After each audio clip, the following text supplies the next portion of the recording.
topped by delicate brows and encircled by lush lashes that were several shades darker than her hair. He had no idea what he would do with her, but he knew he could not leave her behind. Niña, my men will do the burying. He took the shovel from her and handed it to one of the three who had helped in the killing. You are too little, eh?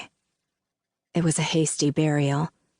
There was a very good chance that men were already on their trail. The border was not far, but Juan did not wish to be caught in a race for it. He left the child putting her wildflowers on her mother's grave and returned to the cabin to throw her few things into a saddlebag.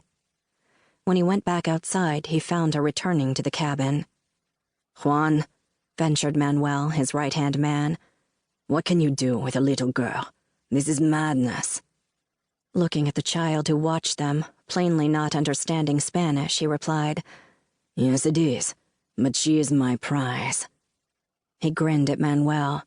I will be a father, but without the trouble of a wife. Is that madness? He asked her in English. Your name? Antonie Neumann. She studied the tall, slim, dark man. Why did you kill my mama and papa? I did not do this thing, Niña. He gestured to the body of the man he had shot. This man did, so I killed him. I am a bandito, see, but I do not trouble those with nothing worth stealing. He watched her nod at the sense of that. You come with us now, chica, he said as he set her in the saddle. Sage, my dog. She clung to Juan's saddle horn and looked down at the puppy who whined at the horse's hooves. Manuel will bring the dog. He chuckled over Manuel's curses as he mounted behind the little girl. You will belong to Juan now. Chapter 1. March 1861. Royal Bancroft was unaware of the dangerous company he had wandered into. Just 21, he was drawn to border towns by cheap liquor, cheaper women, and that air of recklessness that prevailed. His jade-green gaze had drifted from the abundant charms of the woman by his side to rest upon a sight he had never expected to find in a border town cantina. The girl made Royal think of a little china doll, despite the roughness of her attire and appearance. Her pale hair hung far past her hips, held in place only by a bandana, her low-crowned, wide-brimmed hat hiding little of it. The black of her shirt and pants only accentuated the creaminess of her skin. In profile, her small, straight nose and full mouth, as well as the delicate bones of her face, already held promise of a womanly beauty, sensuality, and passion. Glancing over her black-clad figure, Royal decided that so did her budding figure. Royal did not like seeing a young girl in such a place. If she had any innocence left, it would not last long. He could only think of his sister, Patricia, who was probably this girl's age.